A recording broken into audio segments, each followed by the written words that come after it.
नमस्कार, मैं अशोक कुमार पांडे और स्वागत है आपका टीसीएच पर। हाजिर हूं एक बार फिर से इजराइल, फलस्तीन और उसके बहाने दुनिया भर की खबरें लेकर।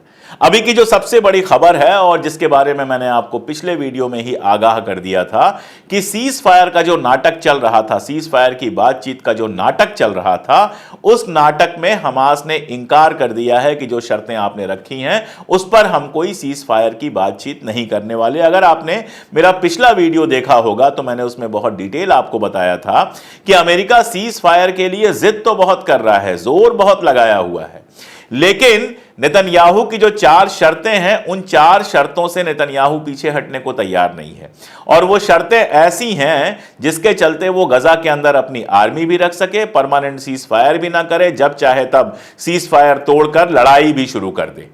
और यही वजह थी कि ये एक अजीबोगरीब बातचीत चल रही है जिसमें हमास के रिप्रेजेंटेटिव हैं ही नहीं, अमेरिका के रिप्रेजेंटेटिव हैं, सीआईए के हेड आए हुए हैं, मोसाद के हेड आए हुए हैं, कतर के लोग हैं, इजिप्ट के लोग हैं, लेकिन जिनके साथ सीज फायर होना है वो हमास के लोग वहां पर हैं ही नहीं। इसलिए इस सीज फायर को तो असफल होना था। हालांकि अभी भी बाइडेन का कहना है कि बातचीत चल रही है और हम सीज फायर की कोशिश कर रहे हैं, लेकिन यह सिर्फ नाटक है। और नाटक क्यों है यह मैं आपको कई बार बता चुका हूं, क्योंकि ईरान ने और हिजबुल्लाह दोनों ने यह कहा है कि हम इंतजार कर रहे हैं सीज फायर के रिजल्ट का। अगर इजराइल ये लड़ाई बंद कर देता है तो हम हमला नहीं करेंगे, और अगर लड़ाई नहीं बंद करता है तो हम निश्चित तौर पर हमला करेंगे। तो बस ईरान के हमले को टालने के लिए और उस बीच में अपनी तैयारी को और पुख्ता करने के लिए यह सीज फायर का नाटक चलाया जा रहा है। आप जानते हैं, मैंने बताया था कि इंग्लैंड और फ्रांस के जो विदेश मंत्री हैं वो इजराइल गए हुए हैं। एक बड़ी मजेदार घटना हुई है। एक साहब हैं डेविड लैमी साहब जो हैं वो ब्रिटेन के फॉरेन सेक्रेटरी हैं। ये इनको जो इजरायली ग्रुप है वहां पर उनसे अच्छा खासा पैसा मिला था, और ये वही हैं जिन्होंने सीज फायर के प्रस्ताव पर एब्सटेन किया था। ये गए हुए थे इजराइल और ये बेंजामिन नेतन्याहू से मिलना चाहते थे। बेंजामिन नेतन्याहू ने इनसे मिलने से इंकार कर दिया। जानते हैं क्यों? क्योंकि जिस वारंट के बारे में मैं बता चुका हूं कि आईसीसी का वारंट जारी होने वाला है, उस पर इंग्लैंड ने यह पोजीशन ले ली कि अगर वो वारंट जारी होता है तो हम नेतन्याहू को अपने मुल्क में नहीं आने देंगे और हम उसके समर्थन में रहेंगे, हम उसकी मुखालिफत नहीं करेंगे। हालांकि इंग्लैंड के जो नए प्रधानमंत्री हैं वो अपने सारे ताने बाने के बावजूद कुल मिला जुलाकर अभी तक इजराइल के साथ खड़े हैं। अभी भी हथियार वहां से भेजे जा रहे हैं, अभी भी सारा सपोर्ट किया जा रहा है। ईरान को समझाया जा रहा है कि आप जंग ना शुरू करो, इजराइल को समझाने की कोई जरूरत महसूस नहीं की जा रही है। उसके बावजूद नेतन्याहू ने ऐसी बेइज्जती की है डेविड लैमी की, जो हमेशा इजराइल के साथ खड़े रहते हैं। आप समझ सकते हैं कि इजराइल कितने अहंकार, कितने घमंड और कितने गुरूर से भरा हुआ है। उसको कितना ज्यादा गुरूर है पता नहीं, अपने पैसे का या किसी और चीज का, कि इंग्लैंड जैसी कंट्री के फॉरेन सेक्रेटरी से मिलने के लिए वो मना कर देता है। और गुरूर हो क्यों ना, अमेरिका लगातार उसके साथ खड़ा है। इस समय कंडीशन यह है कि 1/3 जो अमेरिकी नौसेना है, अमेरिका की जो नेवी है, उसका 1/3 वो खाड़ी के अंदर है। क्यों है? कि अगर जंग शुरू होती है तो इजराइल का वो साथ देगा, इजराइल के साथ खड़ा रहेगा।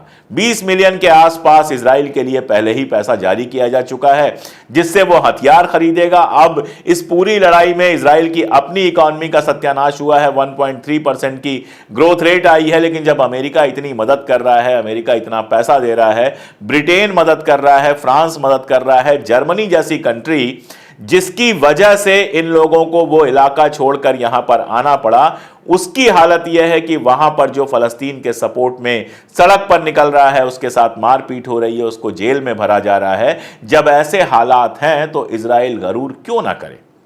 और इसके बावजूद ब्रिटेन और अमेरिका जैसे मुल्क जब उसके तलवे चाटते हैं तो सोचने वाली बात यह होती है कि पैसे के अलावा भी क्या कोई और डर, क्या कोई और मजबूरी वहां पर है। दूसरी खबर यह है कि ब्लिंकन पहुंच चुका है तेल अवीव यानी कि इजराइल। अब ब्लिंकन के बारे में आप जानते हैं, पहले ही आने वाला था, लेकिन उस समय ईरान के हमलों का अंदेशा था, इसलिए टाल दिया था उसने। अब वो इजराइल पहुंचा है और माना यह जा रहा है, कहा यह जा रहा है कि वो सीज फायर के लिए गया है, लेकिन अब तक का अनुभव यही बताता है कि वो वहां पर और ज्यादा खून खराबा कराने के लिए गया है। और हालत यह है कि सीज फायर की बात हो रही है और अभी कल के कल 30 लोगों को बम गिराकर मार दिया गया है फलस्तीन के अंदर। जरा सोच के देखना चाहिए। इन लोगों के पास, मैं ये नहीं कहता हूं दिमाग नहीं है, हमसे आपसे ज्यादा दिमाग है इनके पास, लेकिन इनको शर्म आनी चाहिए इस दोगलेपन पे कि एक तरफ ये सीज फायर की बात कर रहे हैं और जिसके साथ सीज फायर करना है वो लगातार हमले करता जा रहा है। और ये हमले कैसे हो रहे हैं? एक पत्रकार हैं, उनका इंटरव्यू में देख रहा था, आप स्क्रीन पे देख पा रहे होंगे। उनका कहना है कि इजराइल का तरीका बहुत साफ है, कहता है ये वाला इलाका खतरनाक है, इसको छोड़ के आप लोग यहां आ जाइए। अब सारी की सारी जनता बेचारी दूसरी जगह चली जाती है, वहां एक जगह इकट्ठा हो जाती है और जब इकट्ठा हो जाती है तो वहां 200-400 लोगों को मार देता है। तो सेफ जोन कहकर जहां ले जाता है वहां लोगों की लगातार हत्याएं हो रही हैं। और ये सारा कुछ अमेरिका, इंग्लैंड और बाकी सारे मुल्कों के जो हुक्मरान हैं उनको दिखाई नहीं दे रहा है, या फिर इन सब पे उन्होंने आंख मूंदा हुआ है। खुल के केस सामने आया कि जो फलस्तीन के लोग गिरफ्तार हो रहे हैं उनके साथ दुराचार हो रहा है, उनके साथ जिना हो रहा है, गंदा काम हो रहा है। इसके बावजूद अमेरिका और ब्रिटेन आंख मूंदे रहे जब ब्लिंकन से एक बार पूछा गया कि वहां फलस्तीनियों के साथ जो जुर्म हो रहा है उसके खिलाफ वो कहां जाएं अगर आईसीसी में ना जाएं, आईसीजे में ना जाएं। तो कहा कि उसका न्याय इजराइल करेगा, यानी जालिम जो है वही जुल्म का न्याय करेगा। मैं आपको 4 थप्पड़ मार दूं, आप मुझे 4 थप्पड़ मार दें और उसके बाद आप यह न्याय करें कि आपने जो 4 थप्पड़ मारे हैं वो सही है कि नहीं। जो जुल्म करने वाला है अब वही तय करेगा कि उसका जुल्म सही है कि नहीं। और ये लोग बात करते हैं मानव अधिकार की, ये लोग दुनिया भर की बात करते हैं। दुनिया में कहीं और होगा तो हर साल मानव अधिकार रिपोर्ट जारी करते हैं। मानव अधिकारों का जैसा हनन, ह्यूमन राइट्स का जैसा उल्लंघन इजराइल के अंदर हो रहा है वैसा तो दुनिया में कभी कहीं देखने को मिला ही नहीं। यूएन की एक छोटी सी टीम को अलाउ किया गया फलस्तीन गजा के अंदर जाने की। जब वो जा रही थी उसी कार से उसने गजा की रिपोर्टिंग की, कि गजा का वीडियो बनाया, बल्कि कि गजा देखने में कैसा लगता है। और ये वीडियो देखकर आप समझ सकते हैं कि लगभग गजा के पूरे इलाके में कोई मकान ऐसा नहीं है जिसको नुकसान नहीं पहुंचाया गया है। एक हरा भरा इलाका जो शांति से था उस पूरे इलाके को तहस नहस कर दिया गया है। यह सबको दिखाई देता है, हमको दिखाई देता है, आपको दिखाई देता है, यूनाइटेड नेशंस को दिखाई देता है, लेकिन अमेरिका को दिखाई नहीं देता है कि दुनिया की किसी भी जंग में इस तरह से सिविलियन चीजों की तबाही नहीं हुई है। उसकी आंखों पर पैसे की पट्टी है या कोई और पट्टी है हम नहीं जानते, लेकिन दर्द ज्यादा तब होता है जब अगल बगल के जो अरब मुल्क हैं उनको दिखाई नहीं देता है। एक नाम मैं ले रहा हूं, नासिर बिन अहमद अल खलीफा। ये कतर के रहने वाले हैं और कतर के एम्बेसडर रहे हैं ये ऑस्ट्रेलिया में और क्रोएशिया में। इनका एक बयान आया और बहुत खूबसूरत बयान था। इन्होंने कहा कि कई सारे जो अरब मुल्क हैं वो इजराइल से भी ज्यादा ज़ायनिस्ट हैं, यानी कई सारे जो अरब मुल्क हैं वो इजराइल से ज्यादा ये चाहते हैं कि फलस्तीन की तबाही हो जाए। नहीं, इसका मतलब ये नहीं है। इसका मतलब ये है कि कई सारे ऐसे मुल्क हैं जो इजराइल की इन सारी हरकतों को ना सिर्फ आंख बंद करके देखते हैं बल्कि डायरेक्टली या इनडायरेक्टली समर्थन करते हैं। आप जानते हैं कि जिस समय हूथी ने सारा रास्ता बंद कर दिया था, यूएई और अरबिया जो सऊदी अरबिया है उन्होंने जमीन का रास्ता दिया। आप कतर के बारे में जानते हैं, आप टर्की के बारे में जानते हैं, आप सारी कंट्रीज के बारे में जानते हैं कि ये लोग खड़े होकर कुछ भी बोलें, मंच पर आके कुछ भी बोलें, लेकिन जब फलस्तीन का साथ देना होता है तो इनकी जबान बंद हो जाती है। ये अंदर अंदर इजराइल के साथ समझौता कर लेते हैं। ऐसे में अल्जीरिया का जो बयान आया है वो बहुत इंपॉर्टेंट है। अल्जीरिया के राष्ट्रपति ने बयान दिया है कि हम फलस्तीन के लिए जंग करने को तैयार हैं। इजिप्ट रफा बॉर्डर को खोल दे, हम अपनी आर्मी वहां भेजेंगे और हम वहां अपनी आर्मी भेजकर हमास की तरफ से लड़ाई लड़ेंगे। यह अल्जीरिया के राष्ट्रपति ने कहा है। छोटा सा मुल्क है, अब करे ना करे, लेकिन यह कहना ही अपने आप में बड़ी हिम्मत बताता है। ऐसे ही बेलारूस एक छोटी सी कंट्री है, जब यूएसएसआर था तो उसका हिस्सा था, फिर वो जब अलग अलग टुकड़े हुए तो बेलारूस बना। बेलारूस के राष्ट्रपति ने कहा है कि हम पूरी तरह से ईरान के साथ खड़े रहेंगे। तो चाइना, रशिया और नॉर्थ कोरिया के बाद बेलारूस वो चौथा मुल्क बन गया है जिसने साफ साफ कहा है कि अगर जंग होती है तो हम ईरान के साथ खड़े होंगे। ये आप जानते हैं कि बेलारूस यूक्रेन के खिलाफ रशिया को वैसे ही सपोर्ट कर रहा है। तो जो बात मैं लगातार कह रहा हूं कि दुनिया दो धड़ों में बढ़ती चली जा रही है, एक तरफ रशिया है, ईरान है और उसके आसपास के मुल्क हैं जिसमें चाइना बहुत इंपॉर्टेंट है, नॉर्थ कोरिया बहुत इंपॉर्टेंट है, अफ्रीकन मुल्क बहुत इंपॉर्टेंट है, जहां अलग अलग जगहों से यूरोप और अमेरिका के लोगों को भगाया जा रहा है। वहां के जो खनिज पदार्थ हैं और बाकी सारी चीजें हैं उन पर खुद कब्जा करने की बात है, वहां के लोगों का कब्जा होने की बात है। तो ये एक ग्रुप बन रहा है और एक ग्रुप बन रहा है जिसमें अमेरिका है, ब्रिटेन है और यूरोप के कई सारे मुल्क हैं। हालांकि यूरोप में भी जो स्कैंडिनेवियाई कंट्रीज हैं वहां पर, चाहे वो कोपेनहेगन हो, डेनमार्क का कोपेनहेगन हो, चाहे वो स्वीडन की राजधानी ओस्लो हो, चाहे फिनलैंड हो, इन सारी जगहों पर लगातार देखा जा रहा है कि फलस्तीन के सपोर्ट में जुलूस निकल रहा है। जुलूस तो अमेरिका के अंदर भी निकल रहा है, लेकिन यहां मैं आपको एक तस्वीर दिखाता हूं। इस तस्वीर में वो इलाके हैं, वो मुल्क हैं जो फलस्तीन, आजाद फलस्तीन को मान्यता देते हैं, सपोर्ट करते हैं। जी, हिंदुस्तान भी इसमें शामिल है। इस गवर्नमेंट के वक्त से नहीं, बहुत शुरू से हिंदुस्तान पहला नॉन अरब मुल्क था जिसने फलस्तीन को मान्यता दी थी।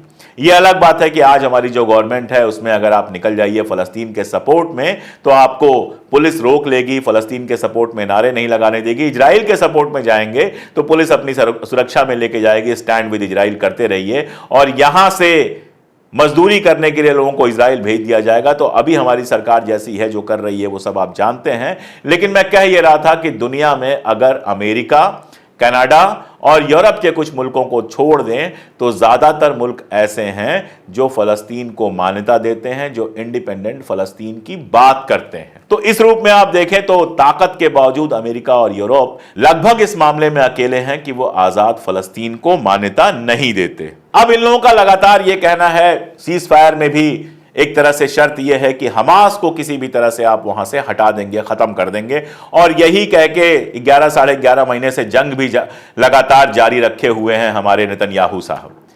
हमास को वैसे तो खत्म कर नहीं पाए, हमास में रोज नई भर्तियां हो रही हैं, लगातार लड़ाइयां हो रही हैं, अपने अगवा किए हुए लोगों को छुड़ा नहीं पाए। लेकिन फलस्तीन के जो एम्बेसडर हैं यूके में, इंग्लैंड में, ज़मलट, उन्होंने एक बयान दिया है और वो बयान समझना चाहिए।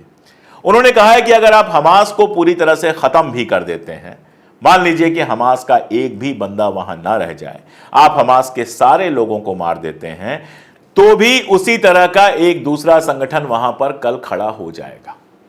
क्यों खड़ा हो जाएगा? क्योंकि जो ऑक्युपेशन है, जो इजराइल की गुंडागर्दी है, वो इतनी है कि दुनिया का कोई भी इंसान उसको लंबे समय तक बर्दाश्त नहीं कर सकता। मैं कई बार बता चुका हूं कि यह आज शुरू नहीं हुआ है, यह 1948 से शुरू हुआ है और लगातार जारी है।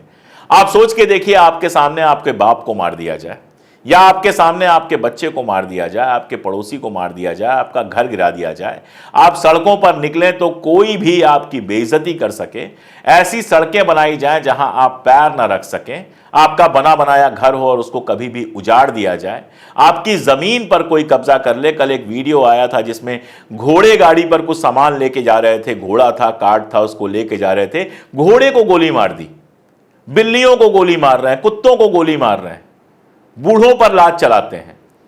अगर यह सब कोई बच्चा देखेगा तो वो जब बड़ा होगा तो उसके मन में कौन सी भावना होगी?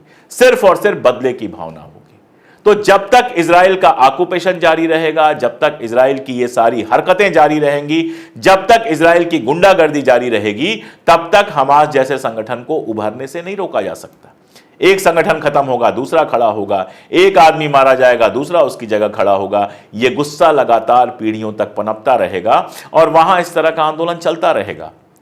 अगर वो मामला सेटल कर दिया जाता, फलस्तीन को अपना मुल्क दे दिया जाता जहां फलस्तीनी अपने तरीके से रह पाते, तो लड़ाई का कोई मतलब ही नहीं था। लड़ाई है ही इसीलिए क्योंकि फलस्तीनियों की जमीन 1948 से लेकर अभी तक लगातार कब्जा करते जा रहे हैं। 1946-47 में और पहले ये लोग पहुंचे सेकेंड वर्ल्ड वार के बाद हाथ जोड़े हुए कि हमारी कोई जगह नहीं है, हमको हर जगह से निकाल दिया गया है, यहां पर हमको शरण दी जाए। फलस्तीनियों ने शरण दी और आज कंडीशन यह है कि ये फलस्तीनियों को ही अपने मुल्क से लगातार बेदखल कर रहे हैं। कितने ही लाखों फलस्तीनी हैं जो दुनिया के अलग अलग मुल्कों में जाकर बसे हुए हैं रिफ्यूजी की तरह, और वो लौटकर अपनी जमीन पर नहीं आ सकते। ऐसे में कौन होगा, और जो फलस्तीनी रह रहे हैं वहां पर, चाहे वो वेस्ट बैंक में हो, चाहे वो जेरूसलम में हो, चाहे वो गजा में हो, उनके साथ जो हो रहा है वो तो मैं पिछले 7-8 महीने से आपको लगातार बता ही रहा हूं। जहां इतना जुल्म होगा वहां फिर रिएक्शन कैसे नहीं होगा।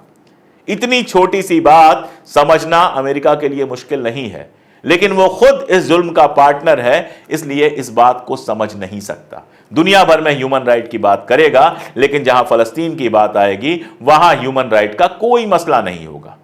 और इसीलिए यह जंग बढ़नी है, घटनी नहीं है।